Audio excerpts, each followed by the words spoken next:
sarcastic comment, the safe life of sluggards. As we look at this verse, we see the excuse that the sluggard makes. As we go through Proverbs, as we study through Proverbs, we've met a number of different characters. We've met the wise, who is the ideal, who is the righteous, who is living with the Lord, who's loving the Lord, who's serving the Lord, who's diligent in work, who is seeking out counsel, who is obedient to the word of the Lord, whose speech is gracious and who loves purity of heart. But we've also seen the fool, the opposite of all those things, the disregard. When I think about the fool as presented in the book of Proverbs, one of the things they love to do is just tell their opinion to everybody else. They love to express their opinion. They love to talk so much that nobody else gets a say in anything. And they just want to make sure everybody knows how much they know, which they're fools. It turns out they don't actually know that much. We also meet the simple in the book of Proverbs, the unlearned. What we might think about, we wouldn't use this word necessarily today, but our confession would use the ignorant. They just don't know. And previously in chapter 22, the simple didn't see the danger, and so they went on and suffered for it. The simple needs to study under the wise, needs to look to the wise, needs to become wise. There's also somebody we meet, and I was thinking about it today, it's almost like this person's the comic relief in the book of Proverbs. The sluggard, the lazy. Now this is a subset of fool. They are a fool. But particularly they are the lazy man in the book of Proverbs. And we've seen this person, so just to recount a little bit, and we won't turn, but Proverbs 6:9 tells us that they love to sleep. They love to go out, or no, they don't love to go out. They love to stay in. They love to stay in bed. If you wanted to think about it, sluggards love the snooze button. I say that as somebody who is prone to love this. Everybody knows what the snooze button is, right? Alarm goes off, just 15 more minutes. And anyways, some of you like the snooze button too, right? The lazy man. Proverbs warns us that this man will disappoint. This is rather smoke to the eyes and vinegar to the teeth. Is the sluggard to one who sends him? Is the sluggard to the one who sends him? That you commission a sluggard to go do a job for you, and it will not go well. One of my favorite statements about the sluggard is in chapter 19, verse 24. A slothful man hideth his hand in his bosom, and he will not so much as bring it to his mouth again. And the imagery here is bosom, or he puts his hand in the bowl. The food's right there, but he won't bring it to his mouth. He won't actually eat it. He is that lazy. In the book of Ecclesiastes, we're warned that he leads to destruction. That the sluggard does not give attention to the house.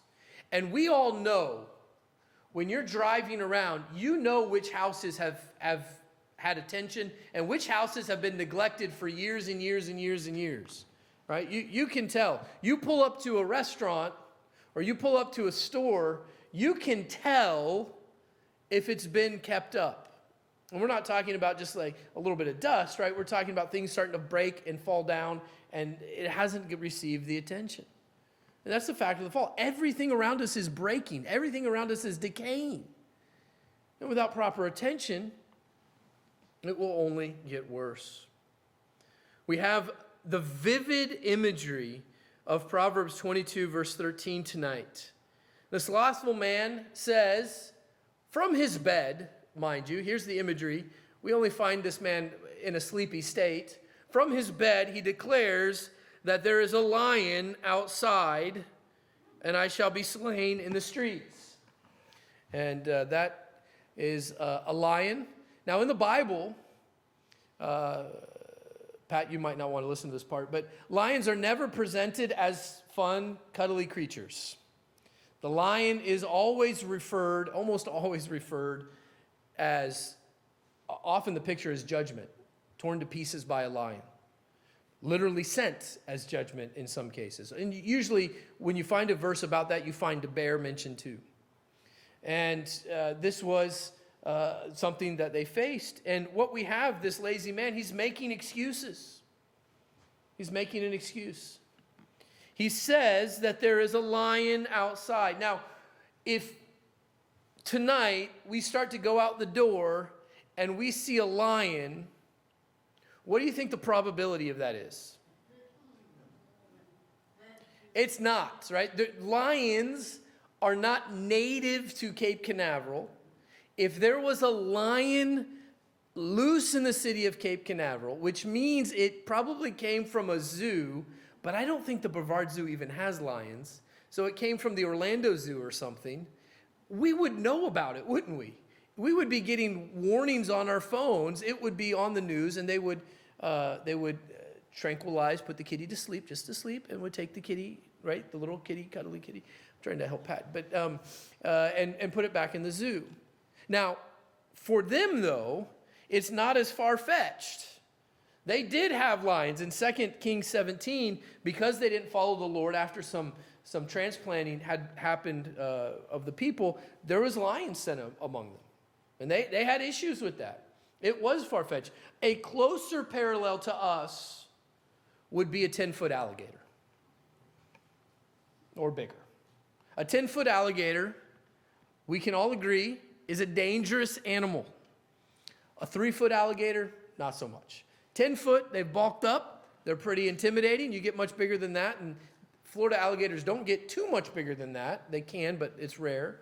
That's something that if you saw out there, you're not going to pet an alligator, are you, Pat? Okay, I knew I should have put a picture of an alligator up. But if we see an alligator there, what are we doing? We're sending Micah out to lock the doors, because unfortunately, I realized this when I was preparing this today. Our doors lock from the outside now. But they have to be opened that way. So maybe, I don't know what we would do. We got to come up with a plan, okay, Micah? We'll think it through later. But we would, if I told you there's a 10-foot alligator out there, we'd have 100% participation in Goodie Night tonight.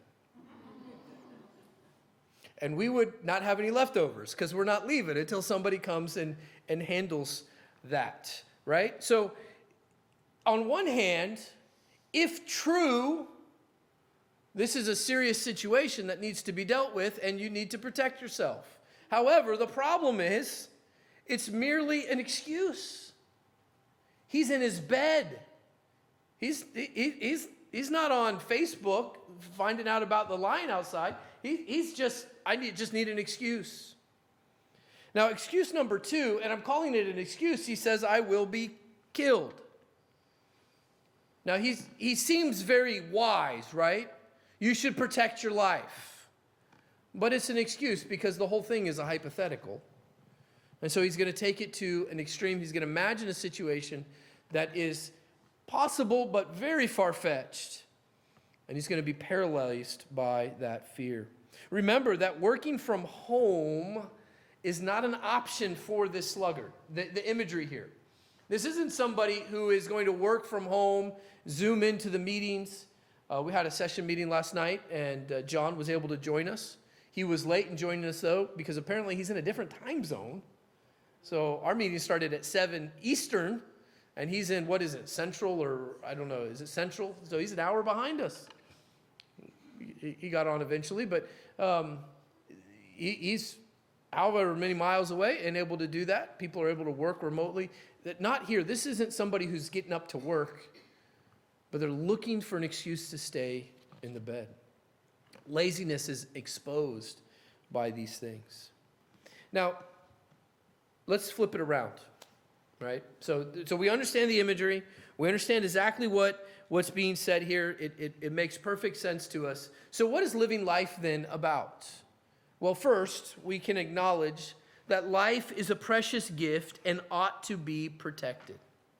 Matthew 4:7 is when Jesus is being tempted. And the devil takes him up to the top of the temple and says, jump, because the angels will catch you. You're the Son of God. If it's not your time, therefore, whatever you do, you'll be protected. And Jesus, quoting the Old Testament, says, You shall not tempt the Lord your God. You shall not live recklessly. You shall not live foolishly. You shall not close your eyes and walk through a busy street, walk across a busy street and say, well, if it's my time, it's my time. Because God is sovereign, but he calls us to recognize the precious gift that ought to be protected. The second thing about living life is that life is a limited resource to be spent. I wrote life. When I went over this earlier, I used the word time, apparently, in my brain, because that's what I thought it was going to say. But the idea is the same, right? Do you know how many seconds are in a day? I did the math earlier on my phone. Now I don't remember. It's a lot, right? Now, do you get those seconds back? The seconds from yesterday are gone. I think it's like 86,000, I think is the number I came up with on my phone. But they're gone. Now, notice what I said. Life is a limited resource. We all have a limited time. It's sobering that somebody I grew up with who's 3.5 years younger than me passed away in his sleep. Time is short. In the scope of eternity, what is 80, 85, 90 years? It's nothing. It's a limited resource, but it's a limited resource that's intended to be used, intended to be spent. At first I was going to put invested, but I realized that gives the wrong image. If you make $5,000 a month and you spend $4,000, you don't lose the $1,000. In fact, we need to send that person to Congress so that he would teach them to live on less than what they make, right? Because the idea is you can then save that money, you can invest that money, and that money can grow. But if we don't use our time, what have we done? We've lost it. So that the verse there in Ephesians is redeem the time, for the days are evil. The idea of redeeming the time is the idea of making the most of the time we have. Making the most of every second that the Lord has given to us. Now, I do feel compelled to recognize, look, nobody here can operate with no sleep. And you know what? Sleep is a gift from God. It's a good thing. And I wish sometimes I could get into that state easier. I have trouble going to sleep. Other people have trouble staying awake. We're all wired differently. But, you know, I'm not trying to say, hey, look, you should never sleep. And I'm not saying it's wrong to take a nap. Some people, and especially the young among us, you don't want to see Hezekiah without a nap in the evening. And the older among us, I won't name any names, but as you age, naps are a good and wonderful thing, right? As our physical abilities change and those things. And so we want to recognize that. So taking a nap, you can glorify God. The problem with the sluggard is that's all he does.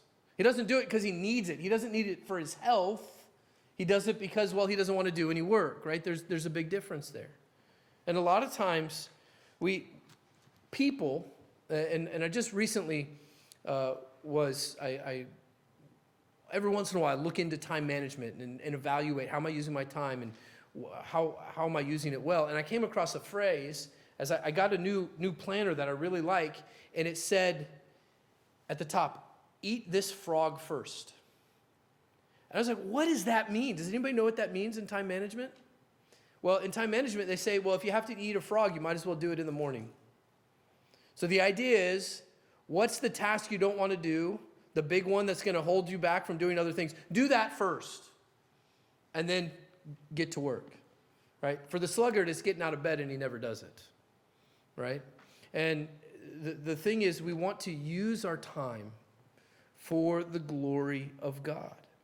And as we do that, we want to recognize in 2 Timothy 1:2, just very quickly, we're not to live in fear. We live in a broken, dangerous world. And sometimes when we get so focused on that, we can become paralyzed by fear. In some ways, that's what the sluggard's doing. There might be a lion. Lion can't get me in my bed, right? Parallels by that. So we read in 2 Timothy chapter 1, verse 7, for God has not given us a spirit of fear. He's not given us a spirit of fear, but he's given us a spirit of power, that we are not to live in fear, but we are to live for service. That word power is a fun Greek word. It's, I believe I'm pronouncing it right when I say dunamis, which is probably not exactly right. It's where we get the word dynamite. Now, dynamite is destructive power. Dunamis, though, is enabling power.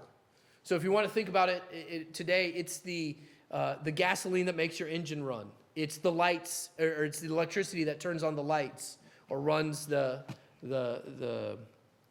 washing machine. I was trying to say oven, but washing machine came out. But, right, it enables you to do that. God has given us a spirit that we might serve him, serve others around us, that we would do that.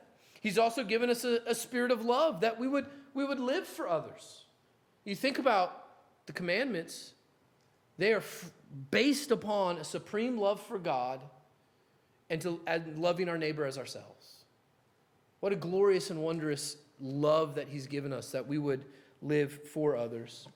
And then finally, he's given us a sound mind, that we would live by wisdom, that we would be wise in the decisions we make, that we would understand there's a certain tension between wanting to protect life and wanting to use it for the glory of God and be busy about his business.